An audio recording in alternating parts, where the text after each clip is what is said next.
تعریفیں اللہ کے لیے ہیں، ہم اس کی حمد بجا لاتے ہیں، اسی سے مدد مانگتے ہیں، اسی سے بخشش طلب کرتے ہیں۔ ہم اپنے نفس کی برائیوں اور اپنے برے اعمال سے اللہ کی پناہ چاہتے ہیں۔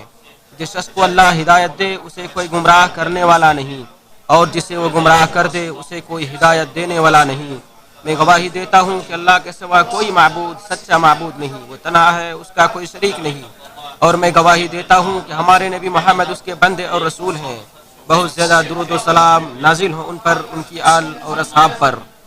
حمد و صلات کے بعد اللہ کے بندو، اللہ سے ڈرو جس طرح اسے ڈرنے کا حق ہے، اور خلوت و سرگوشی ہر حال میں اس کی نگرانی کا احساس اپنے دل میں قائم رکھو۔ مسلمانوں، اللہ نے بعض راتوں اور دنوں کو بعض پر فضیلت و فوقیت عطا کر رکھی ہے، اور مہینوں میں سے ایک مہینے کا انتخاب کیا ہے جسے سال بھر کے مہینوں میں سے سب سے افضل اور عرفہ مقام عطا فرمایا ہے، اور اسے خصوصی فضائل اور انعامات سے ممتاز کیا ہے۔ چنانچہ اس ماہ میں قرآن کریم نازل کیا گیا۔ اسی ماہ میں جنت کے دروازے کھولے جاتے ہیں، جہنم کے دروازے بند کیے جاتے ہیں، اور شیاطین کو زنجیروں میں جکڑ دیا جاتا ہے، اور سارے گناہ اور سارے صغیرہ گناہ معاف کر دیے جاتے ہیں، بشرطے کہ کبیرہ گناہوں سے اجتناب کیا جائے۔ جیسا کہ نبی صلی اللہ علیہ وسلم نے ارشاد فرمایا، 5 وقت کی نمازیں، ایک جمعہ دوسرے جمعہ تک کے لیے، ایک رمضان دوسرے رمضان تک کے لیے گناہوں کا کفارہ ہے اگر کبیرہ گناہوں سے اجتناب کیا جائے۔ امام نووی فرماتے ہیں، اس حدیث میں مذکور تمام اعمال گناہوں کا کفارہ بن سکتے ہیں۔ اگر بندے کے نامہ اعمال میں چھوٹے گناہ ہوں تو یہ اعمال ان کی بخشش کا سبب بنتے ہیں، اور اگر چھوٹا بڑا کوئی گناہ نہ ہو تو ان اعمال کی وجہ سے بندے کے نامہ اعمال میں نیکیاں لکھی جاتی ہیں اور اس کے درجات بلند کیے جاتے ہیں۔ اور اگر کسی کبیرہ گناہ یا کچھ کبائر کا مرتکب ہوا ہو اور صغیرہ گناہوں سے پاک ہو تو امید ہے کہ یہ اعمال کبیرہ گناہوں میں تخفیف کا باعث بنیں گے۔ جو شخص ایمان کے ساتھ اور اجر کی امید سے رمضان مہینے کے روزے رکھتا ہے تو اس کے پچھلے سارے گناہ معاف کر دیے جاتے ہیں، اور جو شخص ایمان کے ساتھ اور اجر کی امید سے رات کا قیام کرتا ہے تو اس کے پچھلے سارے گناہ معاف کر دیے جاتے ہیں۔ شیخ الاسلام ابن تیمیہ فرماتے ہیں، بندے کا ایمان یہ ہو کہ بے شک اللہ نے اس عمل کو مشروع اور واجب قرار دیا ہے، یہ اللہ تعالیٰ کا پسندیدہ عمل ہے، اللہ نے اسے انجام دینے کا حکم دیا ہے، اور یہ امید رکھے کہ اللہ کے پاس اجر ثواب ملے گا، یعنی خلوص دل سے اسے انجام دے اور اس سے ثواب کی امید رکھے۔ اور اس مہینے میں ایک ایسی رات ہے جو کہ 1000 مہینوں سے بہتر ہے۔ روزہ گناہوں سے اور جہنم کی آگ سے بچاتا ہے۔ نبی صلی اللہ علیہ وسلم نے فرمایا، روزہ ایک ڈھال ہے۔ جہاں تک روزے کے ثواب کی بات ہے تو وہ خود رب العالمین عطا فرمائے گا۔ نبی صلی اللہ علیہ وسلم نے ارشاد فرمایا، انسان کا ہر عمل اس کے لیے ہے سوائے روزے کے کہ وہ صرف میرے لیے ہے اور میں ہی اس کا بدلہ دوں گا۔ قرطبی فرماتے ہیں، اس کا مطلب یہ ہے کہ اعمال صالحہ کے اجر کی مقدار لوگوں پر ظاہر کر دی گئی ہے، اور وہ یہ ہے کہ ایک نیکی 10 سے 700 گنا تک یا جتنا اللہ چاہے بڑھا دیتا ہے، سوائے روزہ کے اس کا اجر اللہ تعالیٰ بلا حد و حساب عطا کرتا ہے۔ فضیلت والے وقت میں عمل صالح کی اہمیت دوچند ہو جاتی ہے، اور اعمال صالحہ میں سب سے بہترین عمل اللہ کی توحید اور عمل کو اسی کے لیے خالص کرنا ہے۔ تمام مخلوق کو اسی کا حکم دیا گیا ہے۔ ارشاد باری تعالیٰ ہے، اور انہیں صرف یہی حکم دیا گیا تھا کہ اللہ کی عبادت کریں ایک رخ ہو کر، خالص اسی کی اطاعت کی نیت سے۔ اور اعمال صالحہ اس وقت تک قبول نہیں ہوتے جب تک کہ سنت نبوی کے مطابق نہ کیے گئے ہوں۔ آپ صلی اللہ علیہ وسلم کی اطاعت موجب جنت ہے، جیسا کہ ارشاد نبوی ہے، جس نے میری اطاعت کی وہ جنت میں داخل ہوگا۔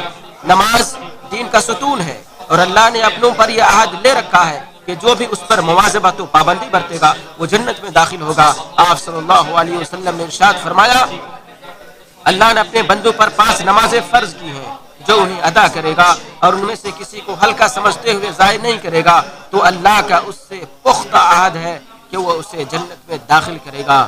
مسند احمد۔ جو شخص رمضان میں فرض نمازوں سے سوتا رہ گیا، حقیقت میں اس نے رمضان کو جانا ہی نہیں، اور جو اس کی سنن و نوافل میں سستی و کاہلی برتا، بے شک وہ فضائل رمضان سے غافل رہ گیا۔ قرآن کریم ان چیزوں میں سے ایک ہے جن کے ذریعے اللہ نے اس امت پر احسان جتلایا ہے۔ ارشاد باری تعالیٰ ہے، اللہ نے ایمان والوں پر احسان کیا ہے جو انہی میں سے رسول بھیجا، وہ ان پر اس کی آیتیں پڑھ کر سناتا ہے۔ قرآن کریم کے بہت سے نام ہیں، اس کے متعدد اوصاف ہیں، اور اللہ نے اپنی ساری نعمتیں ذکر کرتے وقت اسے ہی سب سے پہلے ذکر کیا ہے۔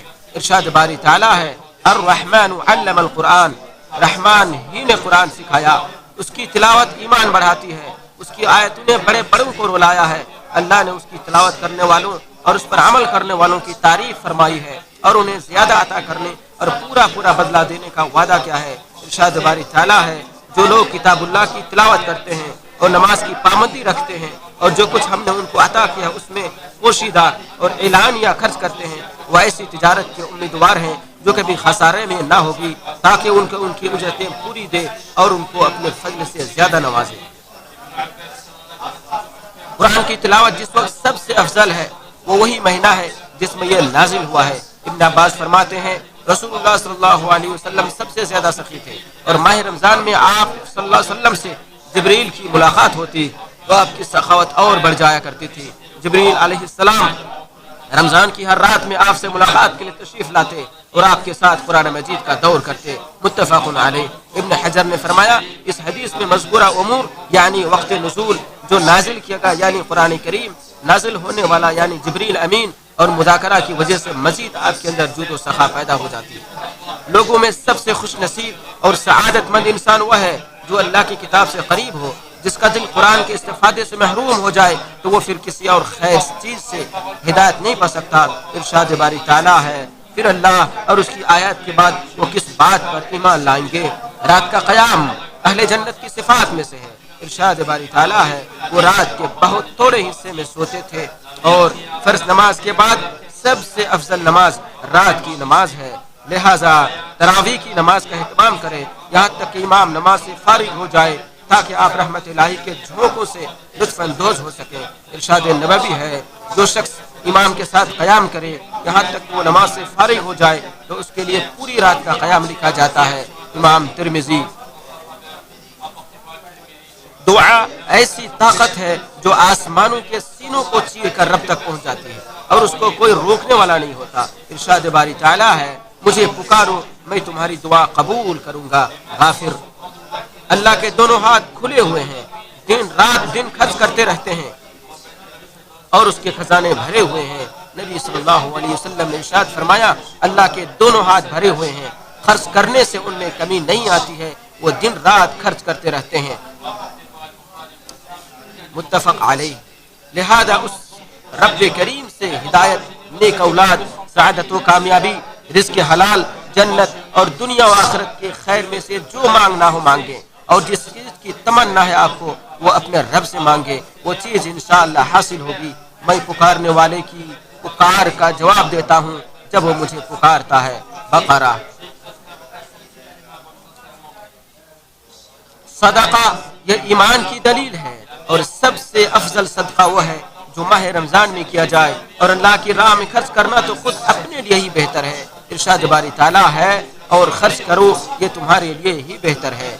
فرشتے خرچ کرنے والوں کے لیے ہر دن جتنا انہوں نے خرچ کیا اس کے متبادل کی دعا کرتے ہیں۔ نبی صلی اللہ علیہ وسلم نے ارشاد فرمایا ہر دن جس میں بندے صبح کرتے ہیں دو فرشتے اترتے ہیں، ان میں سے ایک کہتا ہے کہ اے اللہ خرچ کرنے والے کو اس کا متبادل عطا فرما، اور دوسرا کہتا ہے اے اللہ روک کر رکھنے والے کے مال کو ضائع کر دے۔ متفق علیہ۔ ہر انسان قیامت کے دن اپنے صدقے کے سائے میں ہوگا اور ان لوگوں میں سے ہوگا جن کو اللہ تعالیٰ اپنے سائے میں جگہ دے گا، جیسا کہ فرمان نبوی ہے ایسا آدمی جو صدقہ کرتا ہے اور اس کو چھپاتا ہے یہاں تک کہ جو وہ دائیں ہاتھ سے خرچ کرتا ہے بائیں ہاتھ کو اس کا علم نہیں ہوتا۔ متفق علیہ۔ اور موت کے بعد جن چیزوں پر انسان کو ندامت ہوگی ان میں صدقہ نہ کرنا بھی ہوگا۔ ارشاد باری تعالیٰ ہے اور جو کچھ ہم نے تمہیں دے رکھا ہے اس سے پہلے خرچ کرو کہ تم میں سے کسی کو موت آ جائے تو کہنے لگے اے میرے پروردگار مجھے تو تھوڑی دیر کی مہلت کیوں نہیں دیتا، مجھے تو تھوڑی دیر کی مہلت کیوں نہیں دیتا کہ میں صدقہ کروں اور نیک لوگوں میں سے ہو جاؤں۔ رمضان مبارک میں عمرہ کرنے کا بہت زیادہ ثواب ہے۔ نبی صلی اللہ علیہ وسلم نے ارشاد فرمایا رمضان کا عمرہ ایک حج کے برابر ہے۔ بخاری۔ سچی توبہ افضل عبادات میں سے ہے۔ ابن قیم رحمہ اللہ فرماتے ہیں اکثر لوگ توبہ کی اہمیت اور اس کی حقیقت کو نہیں جانتے، اور توبہ کے بغیر نہ کوئی بندہ کامل ہو سکتا ہے اور نہ ہی اسے اللہ کا مکمل تقرب حاصل ہو سکتا ہے۔ اللہ تعالیٰ نے تمام مومنوں کو توبہ کا حکم دیا ہے تاکہ وہ کامیاب اور کامران ہو سکیں۔ ارشاد باری تعالیٰ ہے وَتُوبُوا إِلَى اللَّهِ جَمِيعًا أَيُّهَا الْمُؤْمِنُونَ لَعَلَّكُمْ تُفْلِحُونَ۔ اے مومنو، تم سب اللہ کے نزدیک توبہ کرو تاکہ تم نجات پا جاؤ۔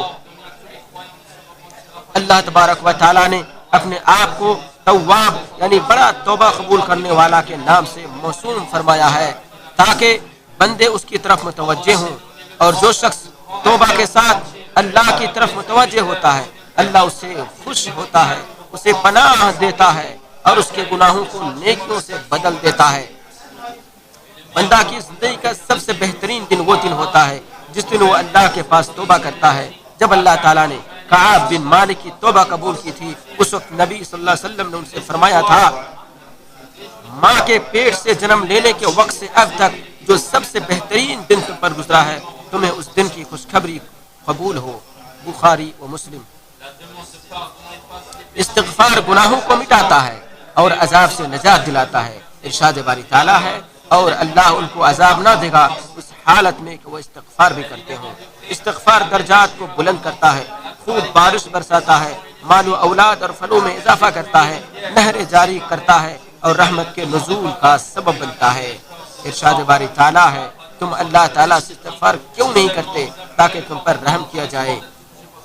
اور استغفار تو نبیوں کی سنت اور ان کا طریقہ رہا ہے۔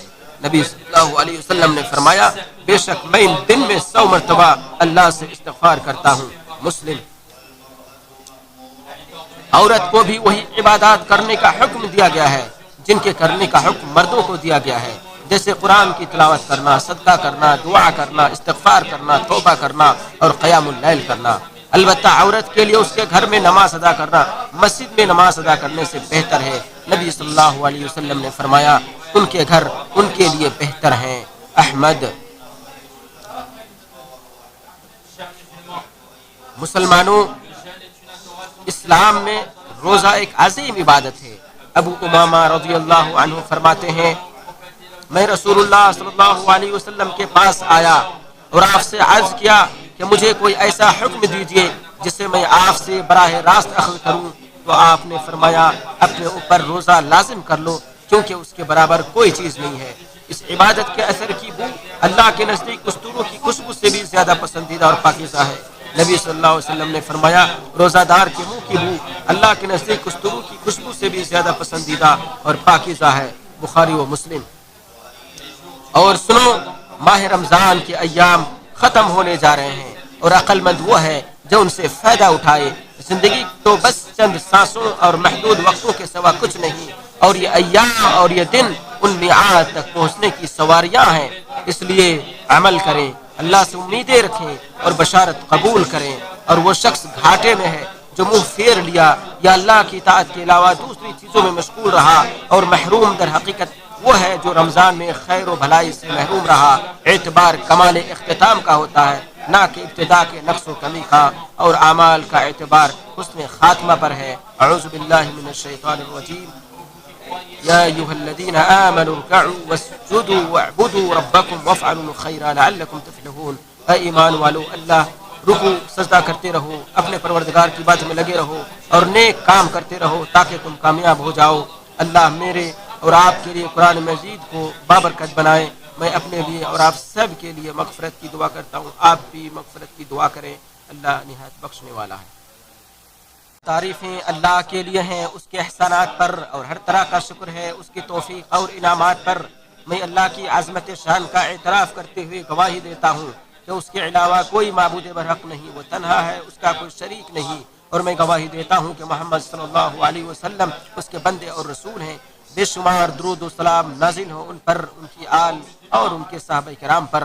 مسلمانوں، اللہ تعالیٰ نے ماہ رمضان کے روزے مشروع قرار دیے ہیں اور انہیں اسلام کے ارکان میں چوتھا رکن قرار دیا ہے، اور اس کا مقصد صرف اور صرف تقوی ہے، جیسا کہ ارشاد باری تعالیٰ ہے اے لوگو جو ایمان لائے ہو، تم پر روزے فرض کر دیے گئے ہیں جس طرح تم سے پہلے لوگوں پر فرض کر دیے گئے تھے تاکہ تم پرہیزگار اور متقی بن جاؤ۔ تو ایک مسلمان کو چاہیے کہ وہ اللہ تعالیٰ کا تقوی اختیار کرے، روزے کو توڑنے اور فاسد کرنے والے امور سے محتاط رہے، اپنی زبان، کان اور آنکھ کو اللہ کی حرام کردہ اشیاء سے محفوظ رکھے، جیسا کہ نبی صلی اللہ علیہ وسلم نے ارشاد فرمایا جس شخص نے جھوٹ بولنا اس پر عمل کرنا اور جہالت کی بات کرنا نہ چھوڑا یعنی جہالت پر مبنی کام یا لوگوں پر صفاحت و بےخوفی سے کام لینا نہ چھوڑا تو اس کا کھانا پینا چھوڑنے کی اللہ تعالیٰ کو کوئی ضرورت نہیں۔ بخاری۔ یہ روزے کا مقام و مرتبہ ہی ہے کہ نبی صلی اللہ علیہ وسلم نے روزے کی حالت میں فحش گوئی، جھگڑے اور چیخنے چلانے سے منع فرمایا ہے، جیسا کہ نبی صلی اللہ علیہ وسلم نے ارشاد فرمایا جب تم میں سے کوئی روزے سے ہو تو نہ تو بےہودہ گوئی کرے اور نہ شور مچائے۔ بخاری و مسلم۔ اور جس شخص کا واسطہ کسی جاہل سے پڑ جائے تو اس کے ساتھ اس کی طرح برا معاملہ نہ کرے، جیسا کہ نبی صلی اللہ علیہ وسلم نے ارشاد فرمایا اگر اسے کوئی برا بھلا کہے یا اس سے لڑائی جھگڑا کرے تو اسے چاہیے کہ یہ کہہ دے کہ میں روزے سے ہوں۔ بخاری و مسلم۔ امام احمد رحمہ اللہ فرماتے ہیں روزے دار کو چاہیے کہ اپنی زبان کے شر سے اپنے روزے کی حفاظت و نگرانی کرے اور بحث و جدال سے گریز کرے۔ سلف صالحین روزے کی حالت میں مسجدوں میں بیٹھ جایا کرتے تھے اور کہتے تھے ہم اپنے روزے کی حفاظت کریں گے اور کسی کی غیبت نہیں کریں گے۔ پھر یہ جان لیں کہ اللہ تعالیٰ نے آپ سب کو اپنے نبی پر درود و سلام بھیجنے کا حکم دیا ہے۔ قرآن کریم نے ارشاد فرمایا اللہ تعالیٰ اور اس کے فرشتے نبی پر درود بھیجتے ہیں، اے ایمان والو تم بھی ان پر درود بھیجو اور خوب سلام بھی بھیجتے رہا کرو۔ اے اللہ ہمارے نبی محمد پر درود و سلام اور برکتیں نازل فرما۔ اے اللہ خلفائے راشدین ابو بکر، عمر، عثمان اور علی سے راضی ہو جا جنہوں نے حق و انصاف کے ساتھ فیصلے کیے، تمام صحابہ کرام سے راضی ہو جا اور اپنے فضل و احسان سے ان کے ساتھ ساتھ ہم سے بھی راضی ہو جا، اے بہت زیادہ لطف و کرم کرنے والی ذات۔ اے اللہ اسلام اور مسلمانوں کو عزت و غلبہ عطا فرما، شرک اور مشرکوں کو ذلیل و رسوا فرما، دشمنان دین کو تہس و نحس کر دے۔ اے اللہ اس ملک کو اور تمام اسلامی ممالک کو امن و امان و خوشحالی کا گہوارہ بنا دے۔ اے اللہ ہمارے امام اور ان کے ولی عہد کو اپنے پسندیدہ امور کی توفیق دے، نیکی و تقوی کے کاموں پر لگا دے اور ان کے ذریعے اسلام اور مسلمانوں کو فائدہ پہنچا۔ اے سارے جہانوں کے پالنہار کچھ مسلمانوں کے تمام حکمرانوں کو قرآن پر عمل کرنے اور اپنی شریعت لاگو کرنے کی توفیق عطا فرما۔ اے ہمارے رب ہمیں دنیا میں بھلائی دے اور آخرت میں بھی بھلائی عطا فرما اور عذاب جہنم سے نجات دے۔ اے ہمارے رب ہم نے اپنا بڑا نقصان کیا اور اگر تو ہماری مغفرت نہ کرے گا اور ہم پر رحم نہ کرے گا تو واقعی ہم نقصان پانے والوں میں سے ہو جائیں گے۔ اے اللہ کے بندو اللہ تعالیٰ عدل کا، بھلائی کا، قرابہ داروں کو مالی تعاون دینے کا حکم دیتا ہے اور بے حیائی کے کاموں، ناشائستہ حرکتوں اور ظلم و زیادتی سے روکتا ہے۔ وہ خود تمہیں نصیحت کر رہا ہے کہ تم نصیحت حاصل کرو اور اللہ کا ذکر کرتے رہو کیونکہ اس کا ذکر سب سے بڑی چیز ہے۔